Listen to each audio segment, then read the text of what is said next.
Good morning children. आज संस्कृत अब आपकी क्लास थर्ड या फोर्थ से स्टार्ट हो जाती है। उससे पहले हम हिंदी पढ़ते हैं, लेकिन संस्कृत कुछ पढ़ने से पहले उसकी कुछ बेसिक चीज़ें हैं, मैं आपको बता देती हूँ। आप हिंदी में वचन दो पढ़ते हो ना, एक वचन और बहुवचन, लेकिन आपका संस्कृत में क्या होता है, आपके संस्कृत में 3 वचन होते हैं। ठीक है, कितने वचन होते हैं? 3 होते हैं आपके। कौन कौन सा? पहला है एक वचन, ठीक है, और दूसरा द्विवचन और बहुवचन। एक्चुअली में होता क्या है कि हम हिंदी पहले पढ़ते हैं और संस्कृत हमारी नेक्स्ट क्लास में आती है, तो उसमें हमारा क्या होता है कि हमें हिंदी में पता होता है कि 2 वचन ही होते हैं, एक वचन और बहुवचन, लेकिन संस्कृत में 3 होते हैं। जब हम क्लास नेक्स्ट में बड़ी क्लास में जाते हैं संस्कृत पढ़ने के लिए, तो वहाँ पे हमें पता चलता है।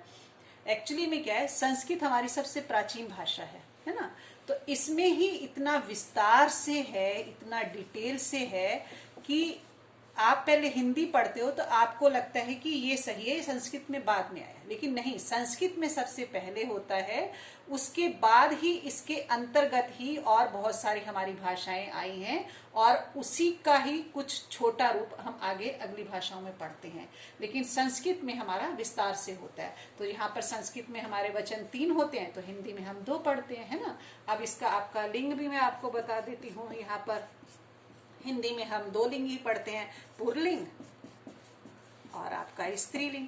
ठीक है, इसमें भी ये 3 होते हैं, एक पहला पुल्लिंग हो गया, दूसरा आपका स्त्रीलिंग हो गया,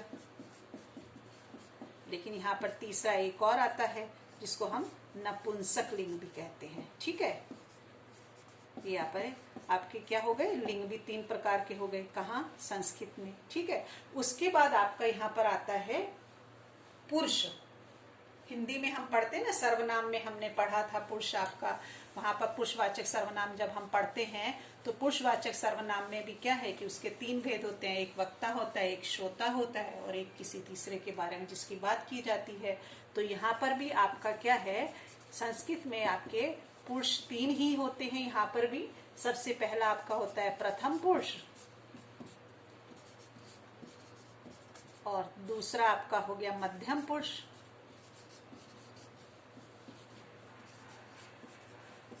और तीसरा आपका हो गया उत्तम पुरुष।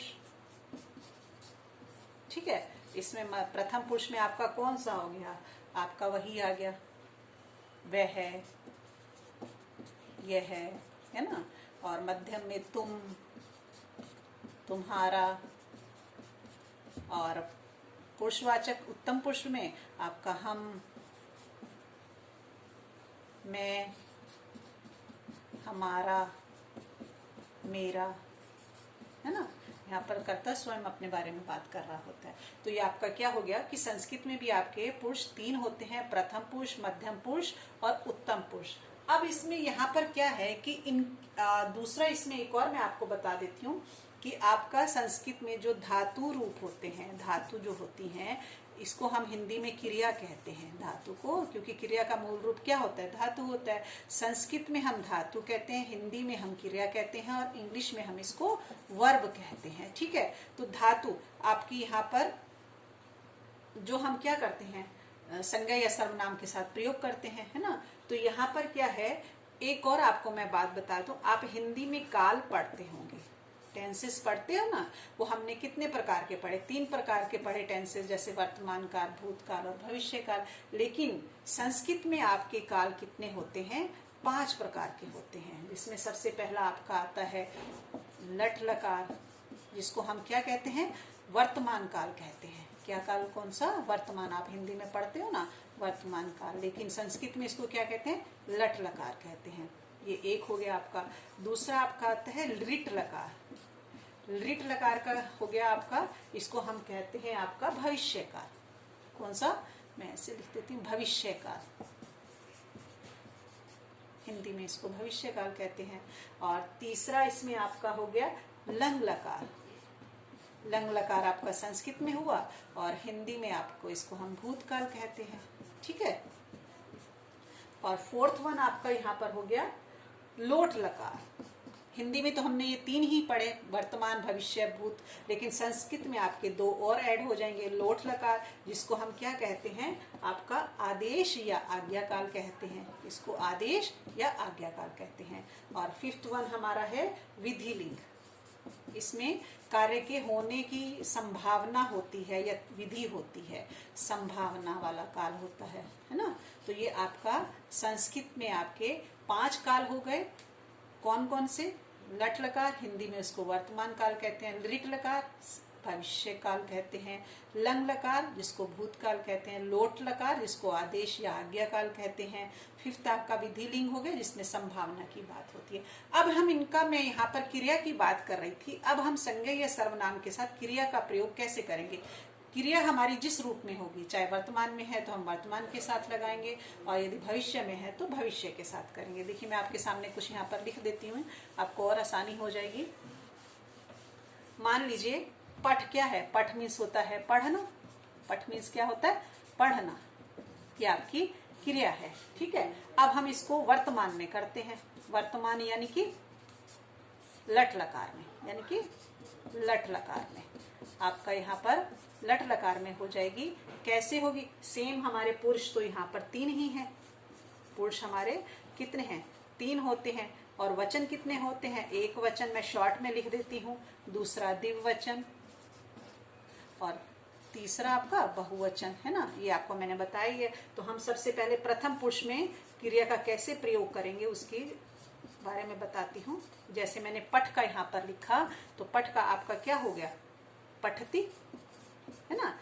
पठती, पठतः, और आपका बहुवचन में पठंती। ये आपका क्रिया है। अब इसके साथ हम संज्ञा या सर्वनाम करते हैं। स्त्रीलिंग या पुल्लिंग में सा लगाएंगे। सा पठती या सा पठती। वह पढ़ता है या वह पढ़ती है, ये हमारे सर्वनाम शब्द हैं। अब पठता यहाँ पर 2 है, तो यहाँ पर हो जाएगा तऊ और ते। वे दोनों पढ़ते हैं, वे दोनों पढ़ती हैं, स्त्रीलिंग और पुल्लिंग के हिसाब से। फिर पठंती है तो आपका ते और ता, वे सब पढ़ते हैं और वे सब पढ़ती हैं। ये आपका प्रथम पुरुष के अंतर्गत आ गया। अब दूसरा हमारा मध्यम पुरुष होता है तुम, तुम्हें, तुम्हारा, है ना। उसके अंतर्गत हमारा पठसी आएगा, धातु रूप क्रिया हमारी पढ़ते हो, है ना। तो पठसी, पठत, और आपका पठत। इसमें विसर्गे नहीं होंगी जो बहुवचन में है। सेम वर्ड है लेकिन इसमें विसर्गे नहीं होंगी। तो इसके साथ सर्वनाम कैसे लगाएंगे? त्वम। त्वम मीन्स होता है तुम। त्वम पठसी, तुम पढ़ते हो।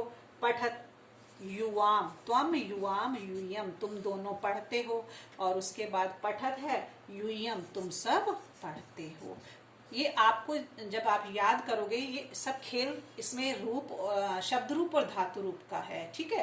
तो आपको जब धातु रूप याद होंगे, जब आपको शब्द रूप याद होंगे, तो आप बहुत आसानी से इस फॉर्मूले को लगा सकते हो। ये मैं आपके सामने एक उदाहरण रख रही हूँ जिससे कि आपको आसानी हो जाए। उत्तम पुरुष, उत्तम पुरुष में क्या है आपका? क्रिया आएगी पठामी, पढ़ता हूँ, पठावा, और विसर्गे आएंगी। और उसके बाद पठामा, यहाँ पर भी आपकी विसर्गे आएंगी, ठीक है। यहाँ पर अब हम क्या लगाते हैं? अहम। ये हमारा उत्तम पुरुष है ना, जिसमें मैं, मेरा, हमें, हमारा की बात होती है। तो संस्कृत में क्या होगा? अहम। अहम मीन्स होता है मैं, और पठामी मीन्स पढ़ता हूँ, और आवाम, हम दोनों पढ़ते हैं, ठीक है। और उसके बाद वयम, हम सब पढ़ते हैं, ये है। तो ये आपका क्या है? पठ धातु है। इसको मैं यहाँ पर लिख भी देती हूँ। पठ धातु है, क्रिया है, यानी कि पठती, पठता, पठंती, पठसी, पठत, पठत, और पठामी, पठावा, पठावा। ये देखो मैं आपकी यहाँ पे अंडरलाइन कर देती हूँ, आपको और आसानी से हो जाएगी। और उसके साथ मैंने क्या करा है? आपका पुरुषों का प्रयोग करा है। हमारे हिंदी में, संस्कृत में 3 पुरुष होते हैं, हिंदी में भी 3 ही होते हैं, संस्कृत में भी 3 पुरुष होते हैं।